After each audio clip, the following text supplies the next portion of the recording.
Get the unmissable news stories of the day. This is the Beijing Hour.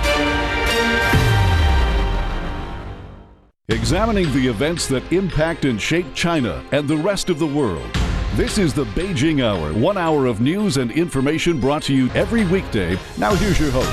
Tian Lu with you on this Tuesday, August 25th, 2026. You're listening to the Beijing Hour, coming to you live from the Chinese capital. On today's program, APEC economies are meeting in eastern China to strengthen food security through technology and digital farming. The United States is imposing new sanctions on Iran to cut off all financial support for the country, a move Tehran denounces as economic terrorism. And rescue efforts continue in South China's Guangxi amid typhoon-triggered flooding. In business, the China International Fair for Investment and Trade next month will highlight digital intelligence. In sports, Olympic champion Zheng Qinwen has advanced in the US Open qualifying. In culture and entertainment, a hit Chinese anti-war film is going global. Now checking today's top stories. The 11th APEC Ministerial Meeting on Food Security is underway in East China. The meeting in Hangzhou is part of this year's APEC activities hosted by China. Senior representatives from 21 APEC economies along with the APEC Secretariat and international organizations have discussed high-quality agricultural and rural development. They also highlighted strengthening food security through technological innovation and digital agriculture. China has reaffirmed its commitment to international agricultural cooperation. It has carried out cooperation with more than 140 countries and regions, promoting over 1,000 agricultural technologies to developing nations. This commitment is also evident in its cooperation with APEC economies. Under China's Junzao and Rice project in Papua New Guinea, 41 technical training courses have been held locally and more than 3,200 people have been trained, benefiting more than 10,000 people. Integrating low-altitude economy with agriculture, the practice of using drones to transport black cardamom will be implemented in more than 20 Asia-Pacific economies. China has also launched a series of training sessions to promote Thailand's bamboo industry, helping expand its bamboo processing sector and promote bamboo products as an alternative to plastic. Martin Lowy has more details. They call it green steel. Bamboo is not only eco-friendly, but also strong enough to support buildings. As it grows, bamboo absorbs carbon dioxide, helping combat climate change. Many experts believe it could replace plastic, which pollutes and takes decades to degrade. Kittipong Tangkit, a forestry expert at a leading agricultural university in Bangkok, was one of 35 Thai specialists to attend a 2-week course in Beijing and Guizhou. The program focused on developing Thailand's bamboo industry and promoting bamboo as a greener alternative to more harmful materials. We actually saw examples of this in China. They showed us how bamboo can be applied to replace not only plastic, but also other materials that cause environmental issues through energy use or waste generation. For example, we saw packaging that replaced foam with bamboo fiber, plastic straws replaced with bamboo straws, and even large transport pipes, normally made of metal, replaced with bamboo. This factory uses bamboo as a building material, constructing stylish homes across Thailand and neighbouring countries with designs tailored to the strengths of bamboo. Bamboo is said to provide the 4 necessities of life: food, medicine, clothing and shelter. It's a good opportunity that China has invited Thai academics, students, and officials to learn about bamboo development, since China is far ahead in this field. I'd like to see more projects like this to broaden perspectives and show how advanced bamboo development is globally. China has the world's largest bamboo industry, but Thailand also has abundant amounts of the crop. Many believe, particularly with China's help, the industry here can grow and continue to develop its environmentally friendly credentials. Exports of bamboo products from Thailand already total over $18 million, according to the International Network for Bamboo and Rattan. Experts say this figure can increase and welcome the collaboration and support provided by China. That was Martin Lowe in Thailand. High-end technologies are giving farmers in southern China a more efficient way to grow their crops and control pests and disease. The Dongguan Feiniao Smart Agriculture System, developed by researchers at Sun Yat-sen University in Guangdong Province, combines artificial intelligence with low-altitude remote sensing to monitor orchards and crops from the air and underground.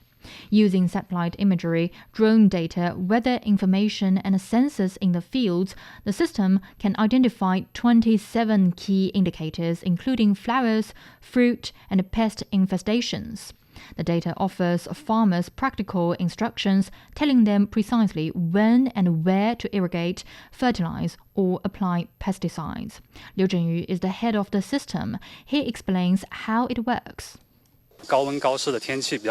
When high temperature and high humidity conditions persist, we can forecast the need for pest and disease control several days in advance.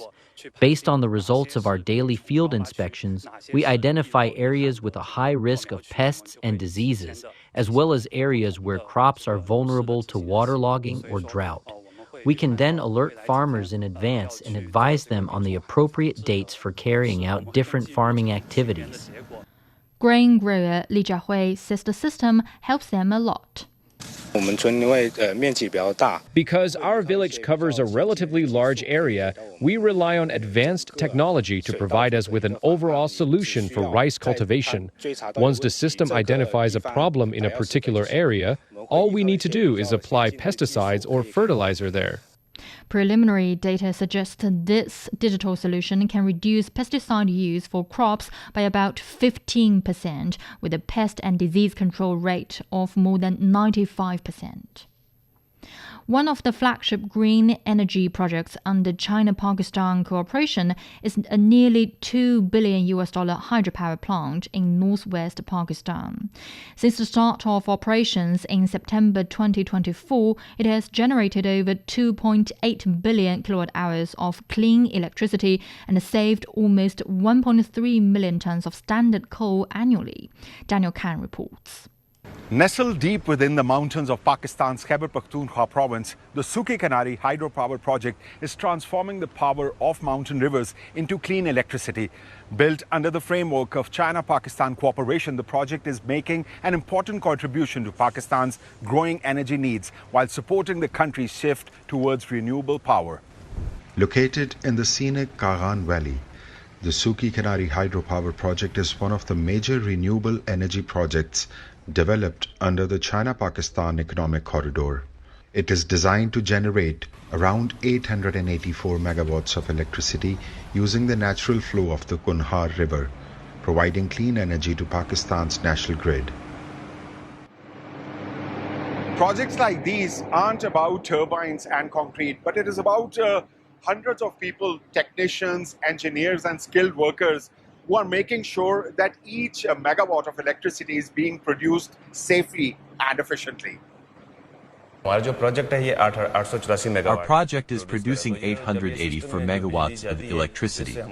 Once it goes into the national grid, it will benefit not just our provinces, but the entire country. The project combines advanced engineering with renewable energy technology, harnessing the natural elevation of the valley to generate electricity with minimal carbon emissions. I was a fresh graduate when I joined this project. When I came here, I saw the latest equipment and the best technology. I believe the Chinese keep themselves up to date with the latest technology. I have learned so much and gained a great deal of knowledge from some of the best people in the field. Beyond electricity generation, projects like Suki Kanari also contribute to skills development, with Pakistani and Chinese engineers working together throughout the project's design, construction, and operation. Hydropower remains one of the world's largest sources of renewable electricity, and Pakistan's mountainous north offers significant untapped potential. From these mountains, electricity generated here will travel hundreds of kilometers to homes, businesses and industries across Pakistan. As the country looks to expand its renewable energy mix, projects like the Suki Canary highlight how engineering, innovation and international cooperation are helping power a more sustainable future. That was Daniel Khan reporting. Coming up, the United States is imposing new sanctions on Iran to cut off all financial support for the country, a move Tehran denounces as economic terrorism. Do you have a story about China? We want to hear from you. Maybe China has become your second home. Maybe it has brought you new friendships, creative partnerships, or a new path in life. We are inviting people from the U.S. to share their real stories and experiences with China. No expertise needed, just your authentic voice. Your story could be featured in our Hello from the Other Shore podcast coming this September. Share your name, city, and story with us. Email us at radio@cgtn.com. Now it's 11 minutes past the hour. U.S. Treasury Secretary Scott Bessent has threatened Iran with what he calls an economic D-Day. Washington is imposing a new wave of sanctions on Tehran, aiming to sever all financial support for the country. The new sanctions cover vital sectors including digital assets, technology, gold, aviation and shipping. Washington is also threatening sanctions against Tehran's trading partners, but has stopped short of setting a deadline for them to comply. Chris Rugaber with the Associated Press reports from Washington, D.C. The Treasury Secretary said that the United States is ready to implement a new round of secondary sanctions, not just on Iran, but on any country or entity that does business with Iran. We are giving everyone the opportunity to remedy bad behavior. Why would I want to blow up the global financial system? The president is making phone calls to world leaders with specific requests to cease their interactions with the regime. The Treasury Secretary talked about economic asphyxiation of the Iranian regime. This comes as negotiations have sputtered and the war has been inconclusive for more than 6 months. Iran has still bottled up the Strait of Hormuz, through which about 20% of the world's oil flows. That's pushed up oil and gas prices here in the United States. And these new economic measures have been promoted as an alternative to military action. The Secretary clearly wants to force other countries to essentially choose sides and decide whether or not to continue to do business with Iran, and if they do, to face American sanctions on banks and on other companies and entities in their territory. Every country has a defined timeline to shut down activities we have identified. If they do not take action, we will do so unilaterally through Treasury authorities. Can you say how far the timelines are? Again, I'm not going to set timelines, but we do not have infinite patience here. Whether this will have the impact the Trump administration wants remains to be seen. Iran has dealt with 5 decades of sanctions from the United States, and they've yet to have the desired effect. That was Chris Rugaber reporting. Iranian Finance Minister Said Ali Madinezadi says the U.S. attempts to test Iran's resolve have repeatedly failed. He hit back at what he called economic terrorism by the U.S. Despite worsening economic pain for the people, he warns Tehran is ready to go on the defensive and offensive. They made every effort during this period. They have tested the resolve of the Iranian people and the country's officials, and they have failed every time. They have now decided to try and fail again. We have long been expecting these days and are well aware of their plans. The government has a 2-year plan and has been prepared for these developments. The people have genuinely suffered a great deal. We fully understand that. We fully understand the inflation that has been imposed on the people and the measures they have taken since last year. It is not at all the case that we say these actions have had no impact. We see ourselves as sharing the people's hardship, and we understand what inflation means. Naturally, they want to wage economic terrorism against us, and we have our own tools as well. We know how to play this game. This time, they should not think our response will be purely defensive and that we will only defend ourselves. They should also expect us to go on the offensive. That was Iran's finance minister. Meanwhile, Iranian President Masoud Pezeshkian says the U.S. must change its tone and approach toward Iran, warning its coercive tactics will only make matters worse. The Iranian Foreign Ministry says the country will utilize all multilateral capabilities to counter U.S. sanctions. Security Chief Mohsen Rizai also warned that Iran will halt all oil exports from the Gulf if the U.S. continues its economic war. Sepah Sarami reports from Tehran. About the responses to U.S. threats, the tone here is defiant. Top Security Chief Mohsen Rizai, the Secretary of Supreme Council of National Security and former IRGC commander, said that if the countries in the region join the economic warfare against Iran, Iran will halt oil flow out of the Strait of Hormuz, and the U.S. assets in those countries will be targeted. And also, Ismail Paghali today in Iran's foreign ministry press briefing said that the country Iran will not allow the end of war set based on the terms and conditions of the aggressor. So foreign ministry, the IRGC, they are all saying one thing: Iran will not give up the war, not the military war, but also the economic war that U.S. is planning to wage against Iran. President Pezeshkian said Iran cannot continue with the war forever. We have to remember that the Iran political establishment is not just the government. We also have the IRGC, we have the Supreme Council of National Security, and also we have this newly elected leader, Moshtaba Khamenei. But for now, government, Pezeshkian has more willingness toward negotiations. But to be honest, for now it seems diplomacy has hit a wall, and the U.S. has decided to ramp up the economic pressure on Iran. So I think the next few days will be very important, and some analysts that I've talked to, they even speculate there might be another round of a military conflict between Iran and the U.S. That was Sepah Sarami reporting. Pakistani Army Chief Asim Munir has met with Iranian President Masoud Pezeshkian in Tehran on a mediating mission. A statement from the presidential office says Pezeshkian insists that the U.S. must change its tone towards Iran. Munir's visit follows Washington's expansion of secondary sanctions targeting Iran and its trade partners. Iran has vowed to halt all Gulf oil exports if the U.S. continues to wage its economic war. Munir says Pakistan will continue its mediation efforts. The Pakistani Army Chief also met with Iran's Supreme National Security Council Secretary and the Parliament Speaker. The Iranian Foreign Ministry says the Omani Foreign Minister will visit Iran on Tuesday to continue talks on the Strait of Hormuz. UN Secretary-General Antonio Guterres is calling for cooperation to keep essential goods moving through major maritime checkpoints affected by the Iran conflict. International support for this effort has been encouraging, particularly from vulnerable countries that understand that what is at stake when maritime lifelines are disrupted.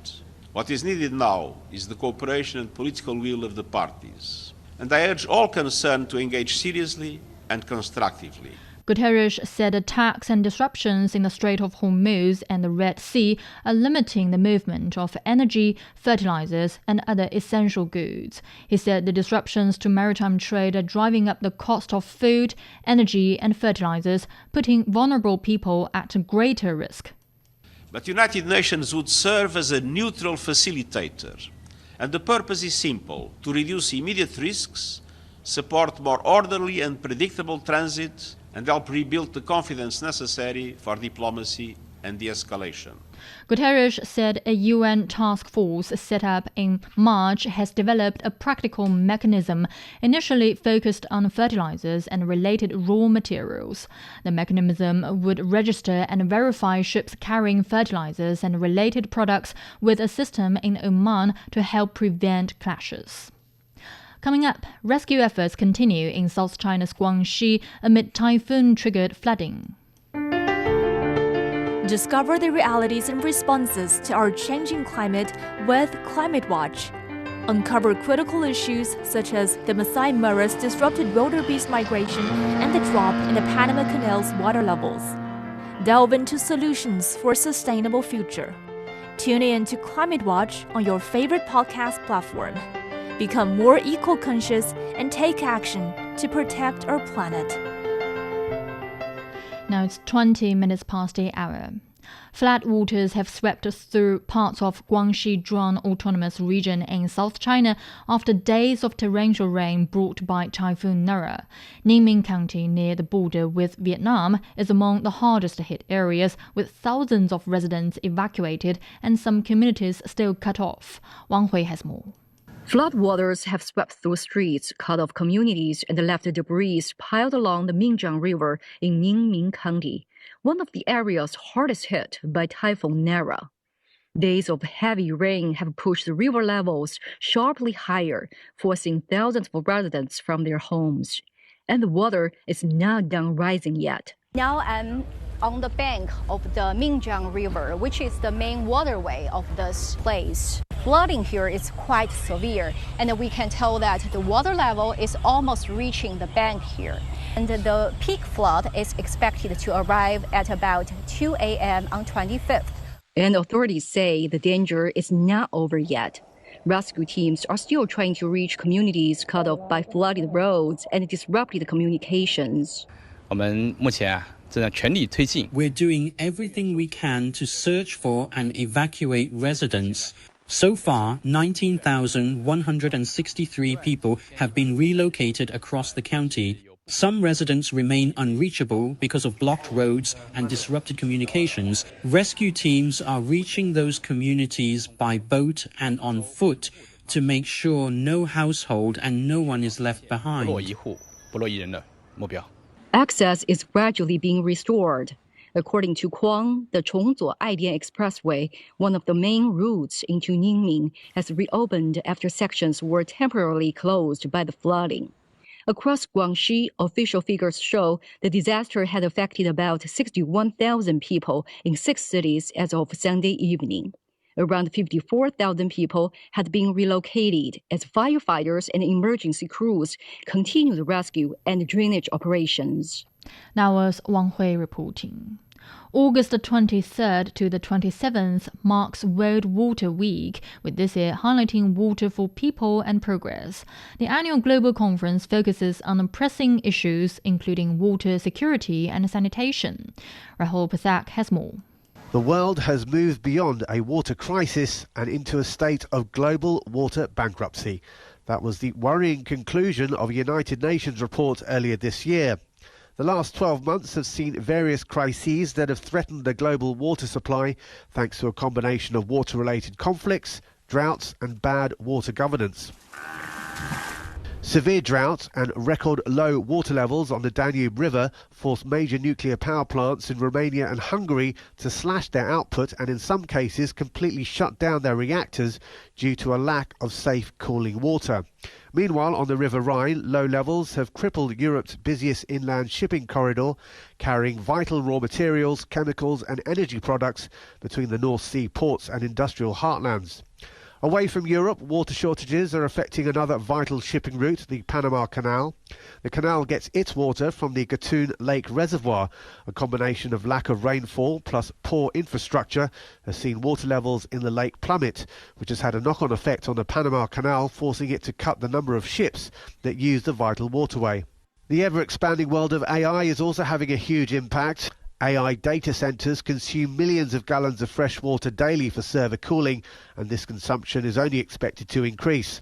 While the shortage of water is a huge issue, floods around the world are also having a devastating impact. Floods like the one in Lombardy in Italy earlier this month can result in water quality being ruined by bacteria and various pathogens, making drinking water scarce.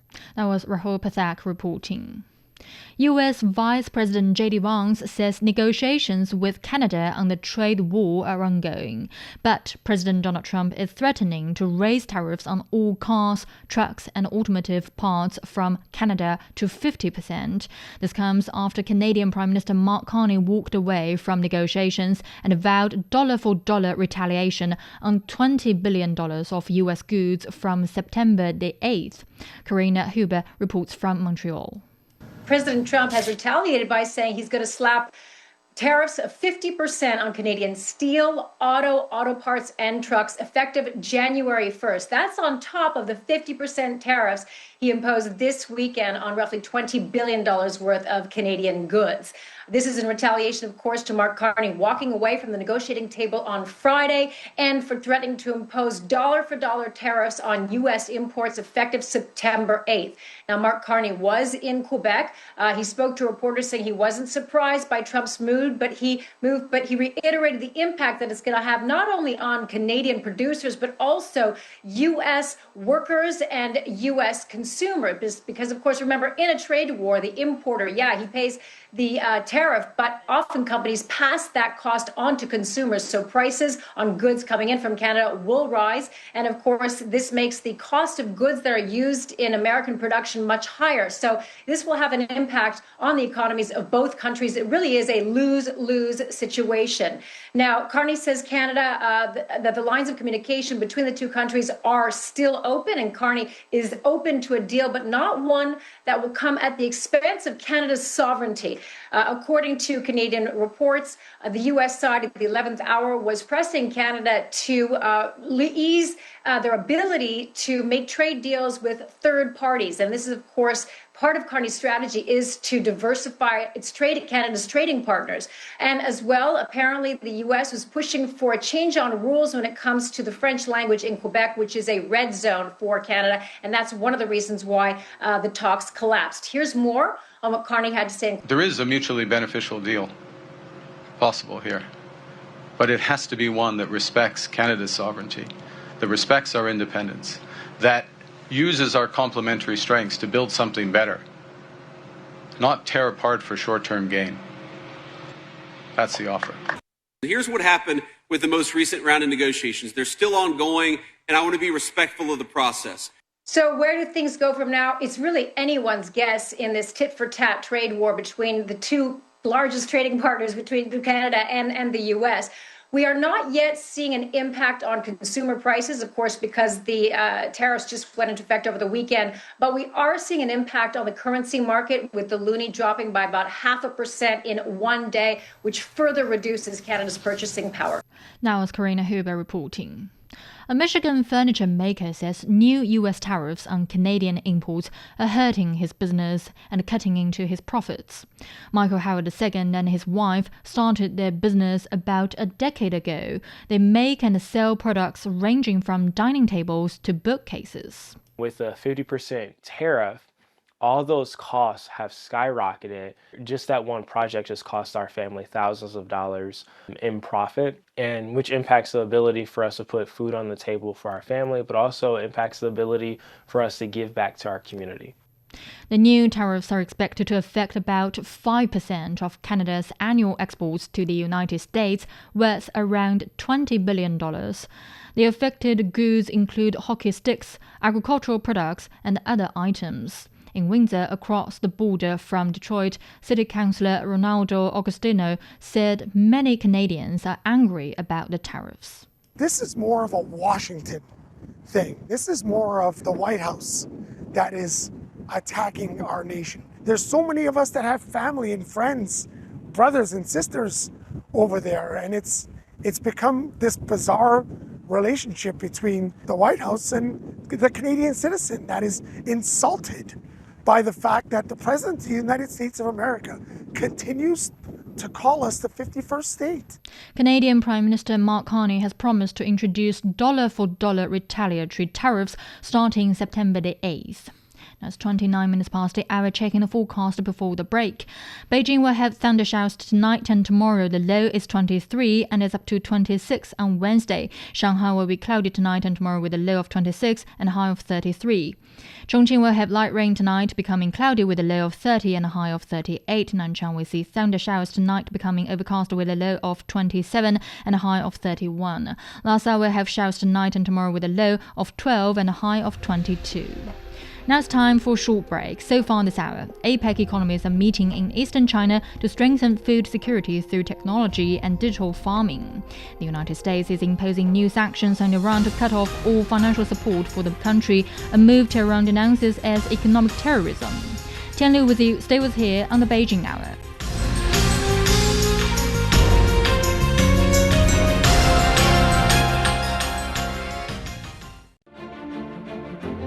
The transition to a greener future is no longer a distant goal. It's happening now. In power plants, factories, farms and cities across China.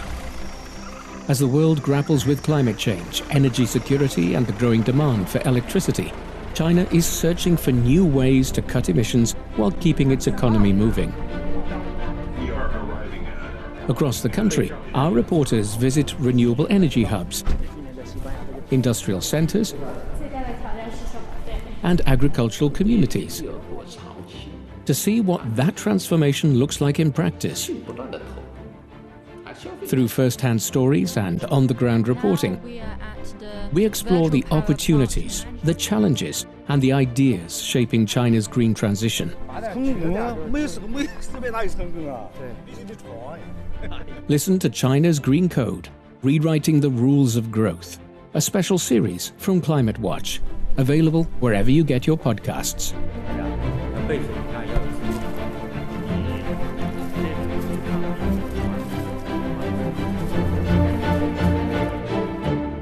Examining the events that impact and shape China and the rest of the world.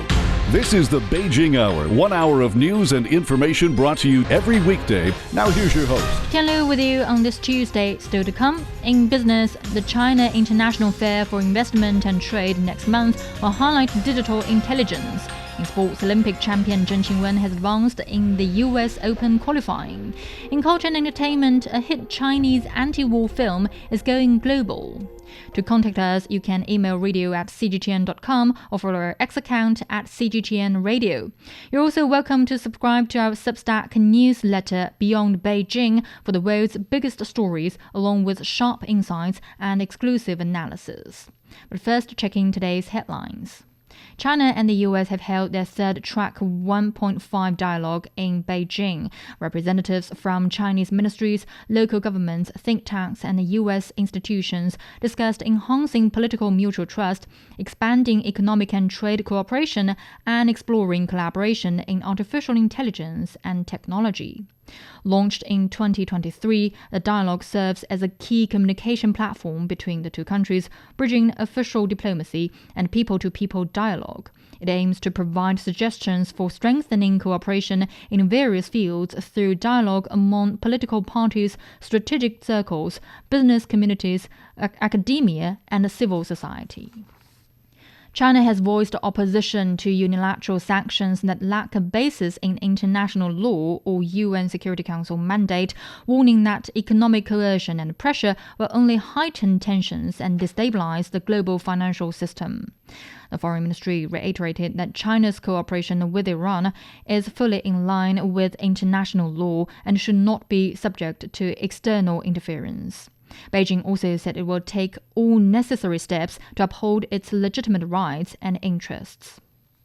Chinese lawmakers are reviewing a draft law on combating cross-border corruption. The draft law aims to regulate the development of cross-border businesses, expand the legal tools available to combat cross-border corruption, and help address challenges in detecting corruption, collecting evidence, recovering illicit assets, and securing convictions. It also seeks to strengthen case handling and international cooperation. Meantime, lawmakers are also conducting a second review on the draft revision to the agriculture law. The draft seeks to improve measures supporting agricultural and rural economic development. The Trump administration says it plans to revoke the non-immigrant visas of foreigners seeking asylum status in the U.S. The State Department says it's working with the Homeland Security Department to identify and revoke the visas of foreigners who arrived in the U.S. as short-term visitors but filed for asylum to stay permanently. The number of visas to be revoked in the process has not been specified. Earlier this month, the State Department said it revoked more than 175,000 visas of foreign nationals. Japanese media reports say that a number of U.S. military personnel have been accused of multiple crimes in Japan. Several U.S. servicemen have been arrested for assaulting police officers, drunk driving, and drug smuggling. All of them have denied the charges. Crimes blamed on U.S. military personnel in Japan have been a recurring issue, but often fail to result in prosecution. The U.S. retains primary jurisdiction over its service members accused of crimes in Japan. UN Secretary-General Antonio Guterres has called on all parties to cooperate with the World Body on the Maritime System for fertilizers and related raw materials. Guterres says attacks and disruptions to shipping in the Strait of Hormuz and the Bab el-Mandeb Strait are affecting the transport of energy, fertilizers, and other critical goods. After the U.S.-Israeli conflict with Iran began, Guterres established the Strait of Hormuz Crisis Task Force in March. The task force has developed a confidence-building system aiming to reduce risks, support maritime transit, and rebuild trust for diplomacy and de-escalation. Guterres has stressed that navigational rights and freedoms are vital to international peace and security, as well as the flow of food, energy, and essential goods. He has urged an end to attacks on commercial shipping and civilian infrastructure. The United Nations is calling for stronger international action to end the war in Sudan, warning that civilians continue to suffer as the two sides rely on military force. UN Political Affairs Chief Rosemary DiCarlo said the Sudanese armed forces and the Rapid Support Forces remain locked in the military conflict with no clear path to peace. DiCarlo said both sides have used drones to strike markets, schools, fuel stations, and water infrastructure. She also warned of mass killings, abductions, and sexual violence against women and girls. You're listening to the Beijing Hour. Coming up in business, the China International Fair for Investment and Trade next month will highlight digital intelligence. The Beijing Hour, your window on China and the rest of the world. 36 minutes past the hour, turning to business. Stock markets on the Chinese mainland closed mixed on Tuesday. The Shanghai Composite was up nearly 0.2%. The Shenzhen Component lost almost 0.4%.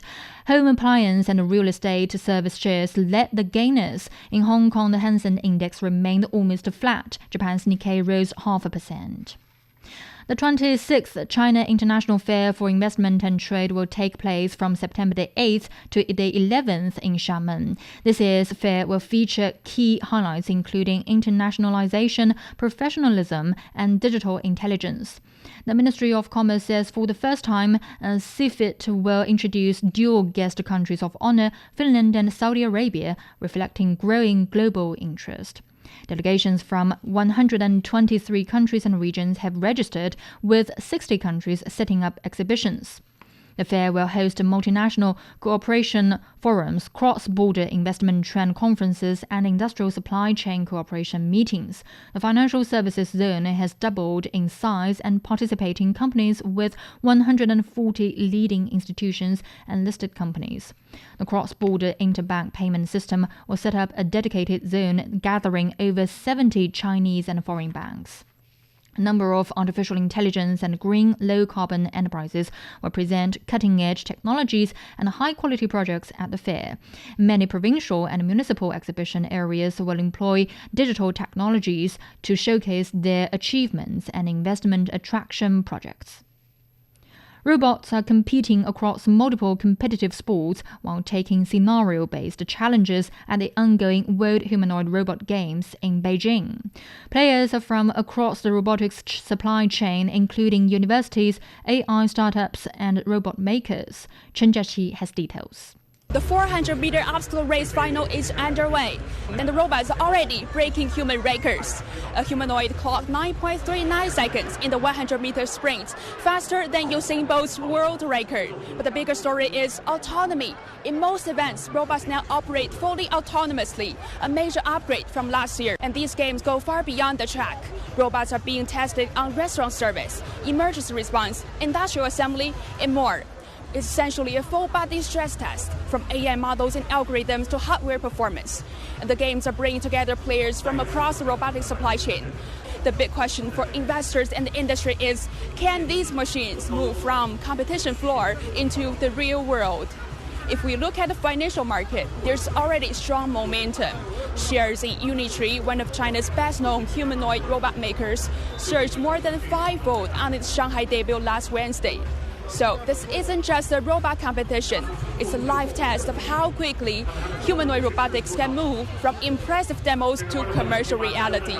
By hosting an event of this scale, Beijing is positioning itself as a major hub for this fast-growing industry. And these games are becoming a window into where the global humanoid industry is heading next. That was Chen Jiaqi reporting. China is pressing ahead with its breakneck development of humanoid robotics. Once praised for stage performances, humanoid robots are proving their practical worth as they begin to take their place on the factory floor. According to the Ministry of Industry and Information Technology, China's full-year production of humanoid robots will exceed 100,000 units by the end of this year. China aims to deploy such robots in more than 100 high-value scenarios by the end of 2026. FAW, one of China's biggest automakers, says its wheel-armed robot is now being used on regular production lines. The robot comes with its own smart system that combines vision, language, and action. It also has full-body motion control and can sense its surroundings. This allows it to do tasks like identifying parts and picking them up flexibly and efficiently. For more, Lincoln Humphreys spoke with Andy Mock, author of The Innovation Machine: How China Creates and Adopts Technology Through Governance. China has achieved several major breakthroughs in intelligent robotics and smart technology in a remarkably short amount of time. What unique features of China's tech ecosystem have enabled such rapid progress? I think what makes this possible in China is governance, meaning the ability of a country to take an idea, assign it to the appropriate institutions, who then can create and implement effective policies that lead to the infrastructure that is necessary ultimately for impact. So I think this is the first thing.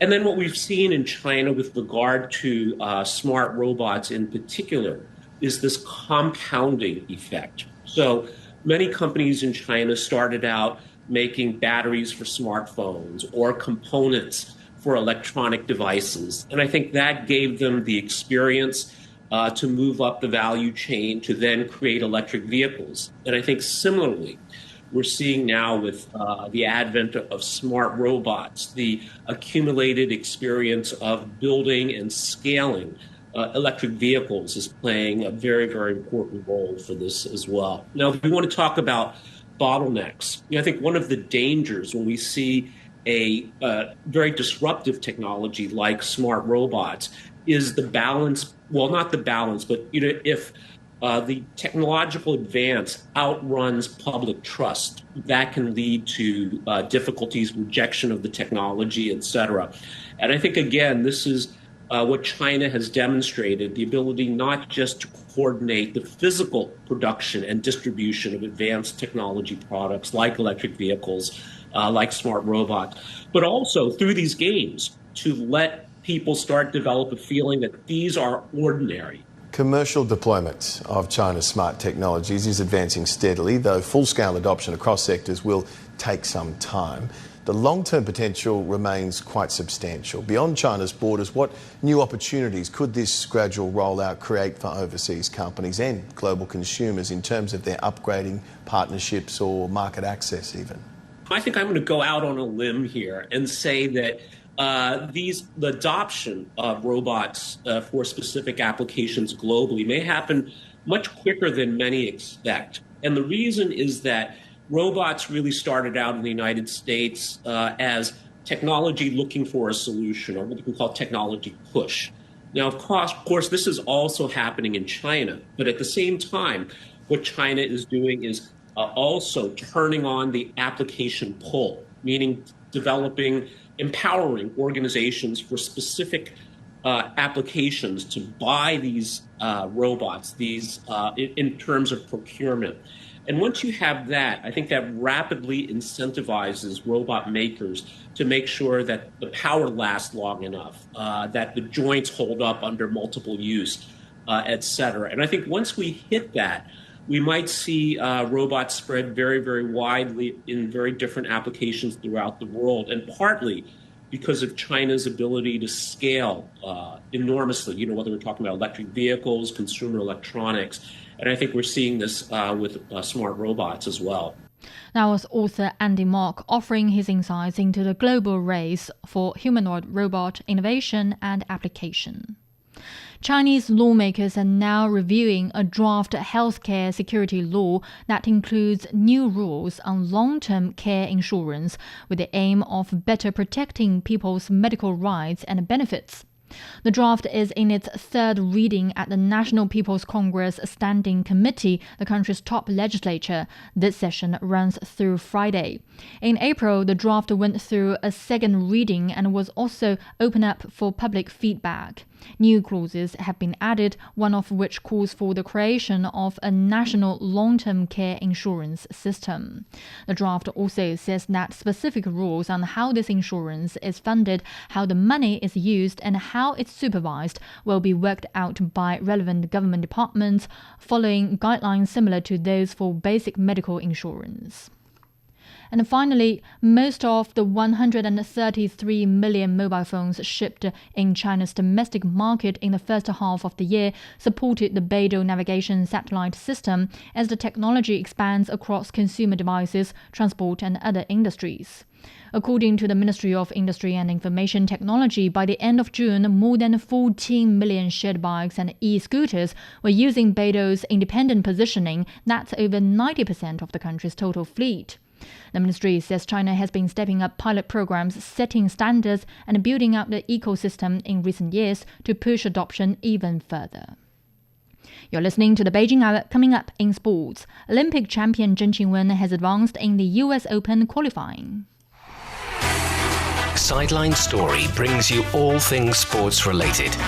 The hottest topics, latest events, juiciest stories, all with a very personal take.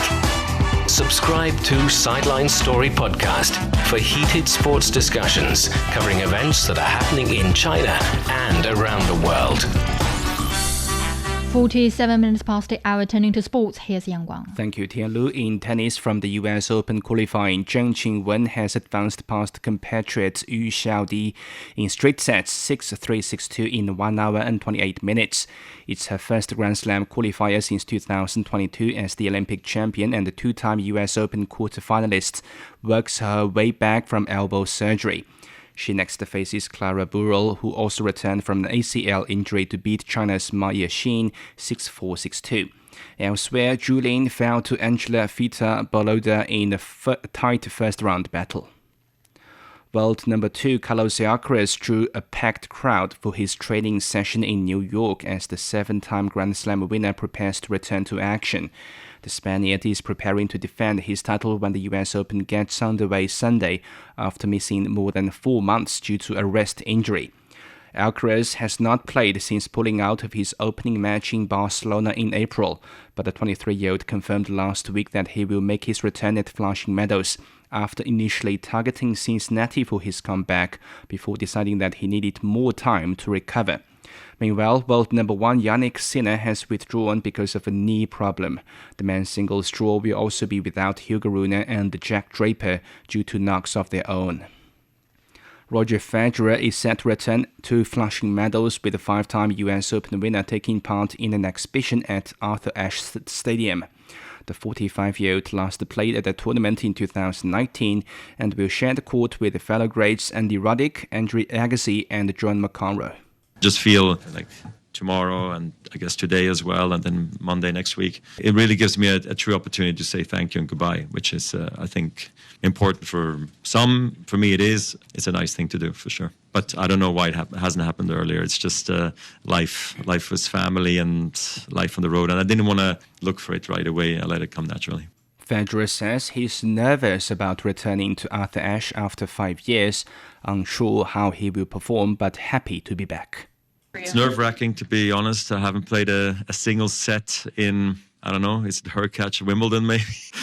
So it's been 5 years. Don't know how it's going to go tomorrow, so there's a lot of uncertainty, but a lot of happiness that I can return to Arthur Ashe, a place where I've had so many beautiful moments. Federer completed 5 consecutive US Open men's singles titles from 2004 to 2008. Turning to football, Xabi Alonso's Chelsea reign has begun with a 3-2 win at Fulham in their Premier League opener. Record signing Morgan Rogers scored on his debut, while João Pedro and Cole Palmer also found the net for the visitors. Fulham fought back twice through Josh Keane and Gonzalo Garcia, but Chelsea held on for the victory. Alonso is satisfied with the team's performance. We got the lead quite early. We had chances to score the second goal, few ones, and after the equalizer, we went through 10 minutes when we have not chosen right the height to press and the movement, but we have corrected well this. And in the second half, we have felt comfortable without the ball, controlling the game, and I think that it's a performance to build for the future, improve things for sure, but it's a good first day. Despite the defeat, Fulham head coach Alvaro Arbeloa took plenty of positives from the South London derby. Arbeloa praised his team's character, saying no one is fully ready this early in the season. We'll keep improving. Will take time, but it's the first game of the season. I have been seeing all the games in the Premier League, and you can feel that no one is ready. But I saw the energy that I want to see, the high press that we want to make, and like I said to my players, we are gonna play in this way, and we're gonna try to play in this way, no matter who is in front of us. So. Fulham will look to bounce back when they travel to Sunderland on Sunday. And finally, in basketball, the Miami Heat has announced the signing of 5-time All-Star guard Klay Thompson after the final year of his NBA contract was bought out by the Dallas Mavericks. Thompson cleared waivers over the weekend and wasted little time finalizing a 2-year deal worth about $11.5 million with Miami. The second season of the contract is a player option. The Heat wanted to add stronger shooting around incoming forward Giannis Antetokounmpo and returning center Bam Adebayo. The 13-year veteran Thompson has won 4 titles with the Golden State Warriors. For his career, he has averaged 18.6 points, 3.4 rebounds, and 2.2 assists in 934 regular season games for the Golden State Warriors and the Dallas Mavericks. Thank you very much. That was Yang Guang with sports. You're listening to the Beijing Hour. Coming up in culture and entertainment, a hit Chinese anti-war film is going global. From north to south, east to west, people in China are chasing their dreams and leaving their mark. Want to know how they beat the odds and made a difference? Footprints brings you the true life stories of their journeys. Now it's 52 minutes past the hour, turning to culture and entertainment. Chinese anti-war film Once Upon a Time in the Middle East is coming to international theaters after its box office success on the Chinese mainland. It is opening in countries and regions including Hong Kong, Australia and Malaysia on September the 11th, followed by its release in Singapore and Japan. Plans are also underway for its premiere in North America, Europe and the Middle East. The film about a Chinese restaurant serving as a sanctuary during the war has grossed more than 1.6 billion yuan, or about $250 million, 15 days after its release. At the 21st Changchun Film Festival, the New Literary Force of China events have brought together writers, filmmakers, and scholars to boost literature-film collaboration. Key agreements were signed on digital and AIGC transformation of literary IPs, and the recommendation list of 15 works was released. Officials stressed embracing diverse writing and breaking media barriers. Data shows literary adaptations made up 59% of top dramas in 2025, with online literature IP market hitting over 360 billion yuan. The festival also supports young filmmakers through awards and university programs aiming to deepen integration across content creation and talent development. Cologne, Germany is suiting up for a big showdown for gaming. Developers, industry giants, and players are flooding in as a Gamescom takes center stage. Over 1,600 exhibitors from 67 countries are about to feature at the event. Peter Oliver is on the ground. Well, the great and the good from the world gaming industry are in Cologne this week for Gamescom. What we are expecting is over 1,600 exhibitors from, I believe, over 67 different nations to arrive here in Germany to show off what's new. Now, among those grabbing most of the headlines are the latest releases from the big studios. That's the new Gears of War game, the latest offering from Final Fantasy, Metro 2039, and the new Witcher video game that's coming out, Witcher 3. Now, the gaming industry is worth over $200 billion annually. That's the global gaming industry. Put that in a bit of context, the global film industry pulls in around $120 billion, just there or thereabouts. So considerably larger, even though quite often overlooked. Well, one of the things that will be announced at this year's Gamescom will be the winners of the big awards that are out there, and the nominations came out on Monday. China very well represented, or certainly Chinese gaming studios.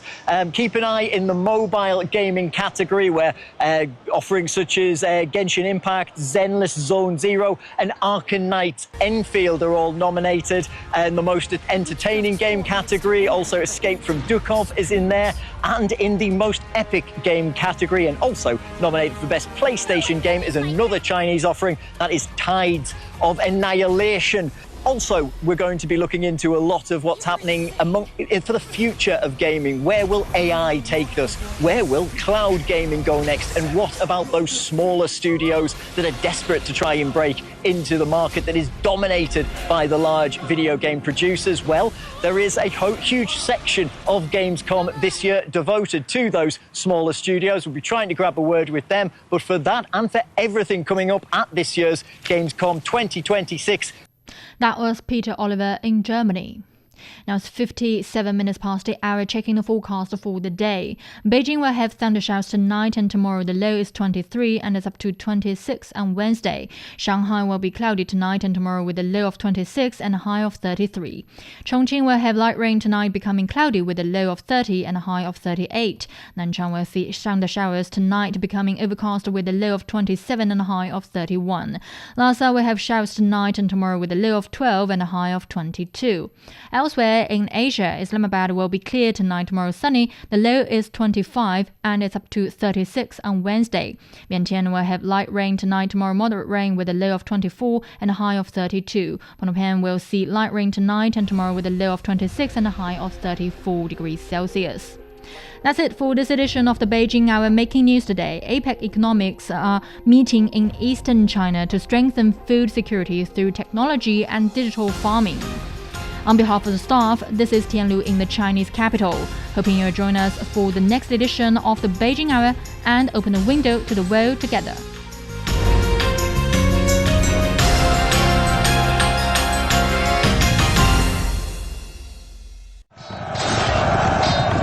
The best military commander is not he who fights 100 battles and wins every one of them.